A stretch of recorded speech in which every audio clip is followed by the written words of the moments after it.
This has to be an inflection point. Enough is enough. I am not a virus. I am not your fetish.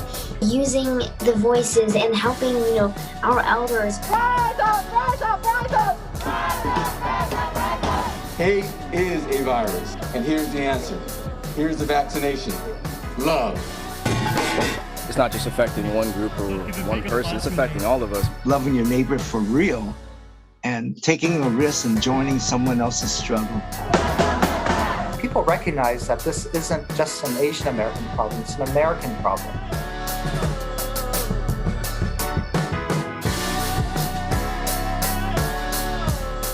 Welcome to this special edition of Voices for Change. I'm Greg Lee.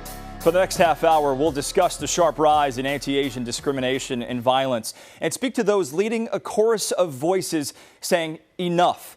That was the message on a full-page ad in the Wall Street Journal this week. An open letter from Asian business leaders demanding change. Xiao Zhe Tan, Dao Feng, Hyun Jung Grant, Sun Ja Kim, Sun Jung Park, Young A.U., Paul Andre Michaels, Delana Ashley Yan. Those are the names of the 8 people shot and killed at 3 Atlanta area spas on March 16th. 6 of the victims, women of Asian descent. The shootings sparked outrage and fear in the Asian American community. Here in the Bay Area, Xiao Zhenjie, a 76-year-old woman attacked on San Francisco's Market Street, is still recovering from physical and emotional wounds. Her GoFundMe nearing $1 million. Money she plans to donate back to the Asian American community. After he was brutally assaulted in the financial district, Danny Yu Chang said, "Nothing is safe here." While law enforcement have not classified these incidents as hate crimes, the victims and their families believe they were attacked for no other reason than how they look. And these are just a few examples. In response to these horrific attacks, the Asian Pacific Islander community and its allies have stood together, holding rallies, denouncing hate. To protect the most vulnerable, volunteers have started citizen patrols. Bay Area police departments have also stepped up their patrols to ease anxiety. President Biden announced new directives to combat anti-Asian bias. State and federal lawmakers have introduced several bills on the issue, even holding a congressional hearing. What happens right now and over the course of the coming months will send a message for generations to come as to whether we matter. Whether the country we call home chooses to erase us or include us, dismiss us or respect us, invisibilize us or see us. Nonprofit Stop AAPI Hate tracks incidents of discrimination or violence against Asian Americans. According to their latest report, there were 3,795 anti-Asian incidents in the last year. 68% were verbal harassment, 20% shunning or deliberate avoidance, and 11% were physical assaults.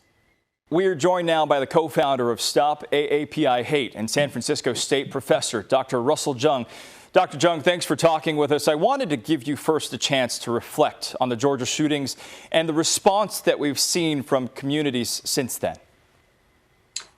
Thanks, Greg. Both personally, I think I'm with the Asian American community and grieving with the families of the victims. We're outraged, we're distressed. And clearly, I think there's a climate of fear and anxiety besieging us. I think across the nation, we're telling our elders, stay inside. We're the racial group least likely to send our students back to school because we're afraid not only of the pandemic, but because of racial bullying and racism. Your new report shows nearly 3,800 anti-Asian incidents in just the last year. What do those numbers tell you? Because I understand they're probably just a fraction of what has occurred. And how important is it now to have this tool to track discrimination? It's true. The data we're receiving, their self-reported incidents, are just a fraction of what's happening across the nation. We've received reports from all 50 states. It's widespread and it's pervasive. The story it tells is horrific. And actually, sadly, because I've read daily the vitriol and hatred that other Americans are directing towards Asian Americans, I wasn't surprised about the Atlanta shootings.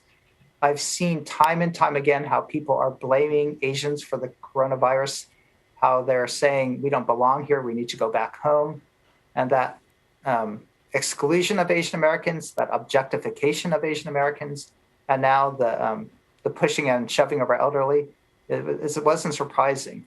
Our data demonstrates this happening on a regular basis. Dr. Jung, I've heard you speak about, and many of us know, that anti-Asian sentiment did not start with COVID-19, but certainly seems to have been exacerbated by it and the rhetoric around it. What do you want people to understand about a long, at times complicated history of xenophobia, misogyny, and discrimination in our country? I want people to understand that the West has long had a fear of Asians. There's this yellow peril stereotype that Asians will come from the West and overcome the West, the US, with their hordes, with their diseases. And that fear has been invoked again and again. The fear then leads to the anger directed towards Asian Americans. In the 19th century, US passed the Chinese Exclusion Act because they were afraid that we brought the diseases of malaria, cholera, and leprosy. They also thought we were taking white workers' jobs. So my own family's fishing village in Monterey, we had 200 people living there at the turn of the century. That entire village was burned out and displaced. And so my great-grandparents had to retreat to San Francisco Chinatown. This displacement occurred 300 times in the 19th century. So this yellow peril fear, this violence, this the official policies that treat us as outsiders has been long part of our history. We have seen many communities stand in solidarity, rallies supporting us. What can you say about that? This is a really dark time, and I'm angry about the hatred directed to us. I'm saddened by an American society that produces individuals that feel free to cough on their fellow human. But I've been heartened by the response that the Asian American community itself has poured out, and the response of our allies. I always tell people now, in times of danger and Asians feel like they're threatened, people can go into fight mode, flight mode, or flock mode. Fight mode means we are arming ourselves, and I know some parents are telling their kids to carry mace now. We go into flight mode. We're telling our grandparents, stay indoors. But flock mode is when we gather together and protect each other. We come together to grieve and support one another. We come together for protection and for power, and we come together for collective voice. And I see that flocking momentum. I've seen it the entire COVID-19, the Asian American community really standing up, flocking together, and coming together with a powerful voice. And that's why we're getting the national attention we need right now. And I've seen other groups flock to us, our allies, other communities of color, white allies. People recognize that this isn't just an Asian American problem, it's an American problem. It's an American problem of racism, it's an American problem of violence, it's America's problem towards us. And so other Americans need to address this issue, not necessarily Asian Americans. Actor, producer, director, and Bay Area native Daniel Wu spoke out about this issue as early as June of last year. In a poignant op-ed then, he wrote, "Only with solidarity can we form lakes and oceans to extinguish the flames of racism." You spoke up very early on and bring attention to this issue. I wanted to get your sense now and your thoughts about what has transpired in the last several weeks, what we've seen, particularly in the Georgia area. Yeah, I mean, it's unfortunate that events turn that way, but you know, it's one of those things where, like, we warned you, this was coming. And, you know, I've gotten attention for this recently, but I've been trying to get attention for it for a long time, since probably, I would say, April last year, a year ago, and nobody was listening. I wrote an article for The Undefeated talking about this. I put up another reward earlier for the grandmother that was burned and lit on fire in New York City, and none of that got any traction. And then it wasn't until the Oakland situation, right after Visha Ruttanapakdee's death, that we finally got attention to it. And you know, it's been amazing that we have gotten this attention, and there's this national unity now. And I think one of the hardest things about the Asian American community is that we're not a monolith. There's so many different cultures and languages within the community itself. And that's probably why we haven't in the past really gotten together and unified. But what we're seeing now is a really strong, unified Asian American community, unlike you've ever seen before. So that gives me glimmers of hope. We're also seeing other minority groups standing together in solidarity. How important is that? That's a key point here. You know, Black Lives Matter also matter to us as well, because I think all people of color have been oppressed in this country. You know, and people in poverty, and not just people of color. There's white people who are also in, you know, very dire situations, and that we all need to stand together in order to fight this kind of oppression. And if you're talking about white supremacy and racist, systemic racism, it's designed to set us against each other. And so I'm disheartened often to see these comments, you know, the Asians don't stand up for blacks, or blacks don't stand up for Asians. You know, when in history we know that's not true. You know, Yuri Kochiyama was with Malcolm X when he was murdered. She was holding his head when he was assassinated. We have a history of stepping out for each other. So let's not point fingers about who's not doing what, and let's forget about, you know, what kind of, you know, things you're harboring now, and let's get together and fight this thing. Because I feel like, you know, when COVID happened, that was a moment for us as a country to really unite and get together, but we did the exact opposite. We became really divisive politically, culturally, all that kind of stuff, and just started to become really tribal. We talked about this issue of allyship. What does that look like to you, and what can people do in this moment to stop this hate? We need to, as small communities, reach out to other communities and help them out, socialize with them. We are one group, and this is the Bay Area here. Where I grew up, what started this for me was seeing all these abhorrent crimes happening in the place where I grew up, which was not the place I left when I went to Hong Kong. Even in the 70s and 80s, which you could say was not as good of a time, we got along in the Bay Area, I thought. And yes, there were these little petty crimes here and there, but generally we got along. And now when I'm seeing this massive division in the Bay Area, it's so disheartening and so sad, because I know this place can do better. And I'm really hoping and pushing for the Bay Area to become better. And we, you know, California is always a catalyst for change across the country. And I think that we can show the rest of the country how we can do this, how we can unite, how to work with each other. We need to find ways of exuding that love that transcends our ideology. After the break, keeping hope alive, longtime Bay Area activist and community leader Reverend Norman Fong talks about what we can learn from the past.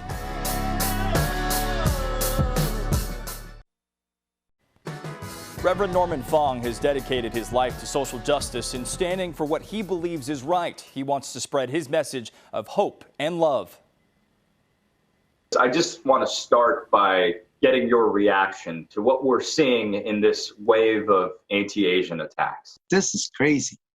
The only thing, because I'm a man of the cloth, is that we have to keep hope alive, as Reverend Jackson always said. You grew up in the city in the midst of the civil rights era, and you've had a lot of experience that shaped where you are today. There was segregation. I didn't even know what segregation was in the 50s and 60s.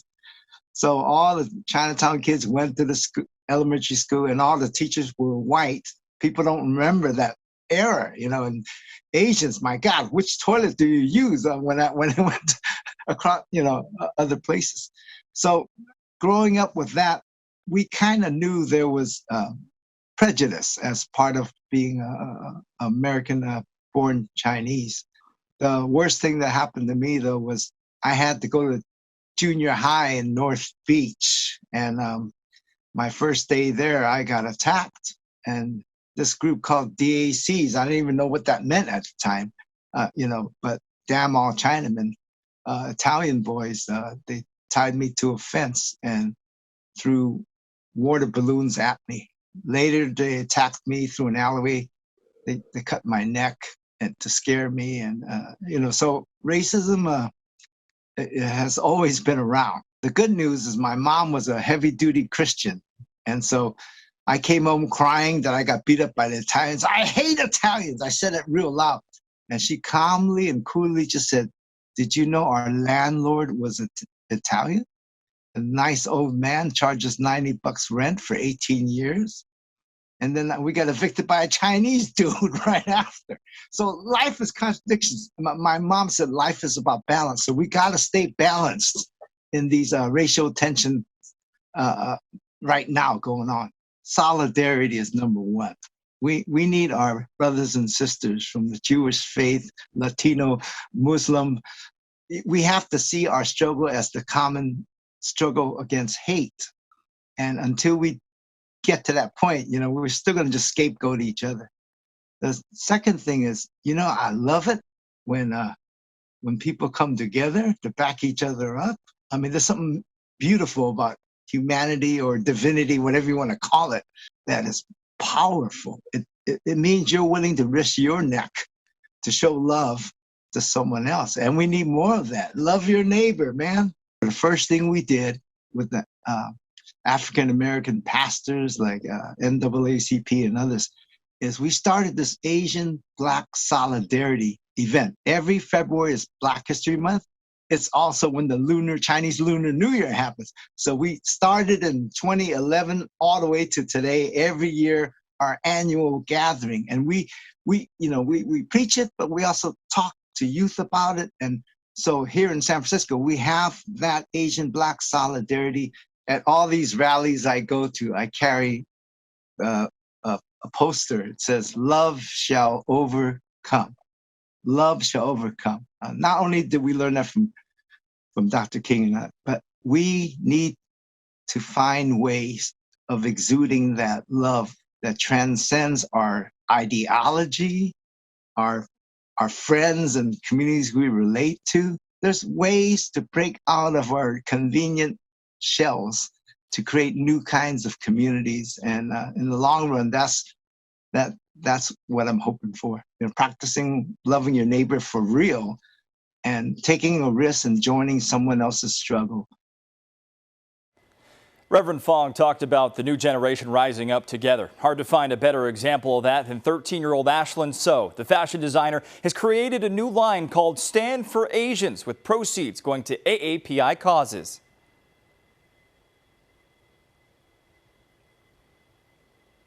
Tell me what drove you to organize that event? I think, when I first saw a attack on an Asian elder, I was beyond like shocked and scared, scared for my family and scared for my grandma. But I was also it was shocking to me because, this has been going on for such a long time. However, it's never really been happening, as much to our elders, and they weren't getting pushed. And then, nothing happened after that. It wasn't charged as a hate crime or anything like that. And I think after I saw that video, I knew I had to do something, and I had to stop, all the violence, because there was many, many more. And it just kept happening. So I told my mom that I wanted to do a rally because after watching the Black Lives Matter movement, it also inspired me to do something for the Asian community because now it was happening to us too. I think, we planned it in 1 week. And, I reached out to, I posted on Nextdoor, and then people reached out to me saying they would love to help. And, it was really just amazing to see our community really responding to this and really supportive of this. Stand for Asians! Stand for Asians! Other people who are on the quieter side, they saw that I was speaking out, and then they thought, you know what, this is important. This is important, so I have to use the voice I was given too. And, they came out, and, I think it was seeing the broad range of ages and different cultures and ethnicities coming out to the rally was also just so amazing.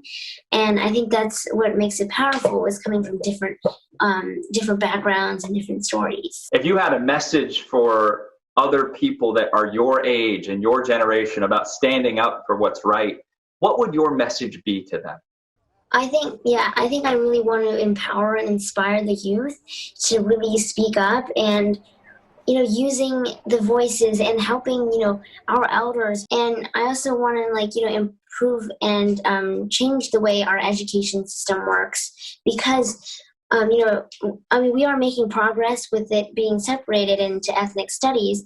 However, I do want it to become integrated with the American history curriculum because it is the American history. I mean, this did happen in America, and it's important to tell the stories that are remained untold.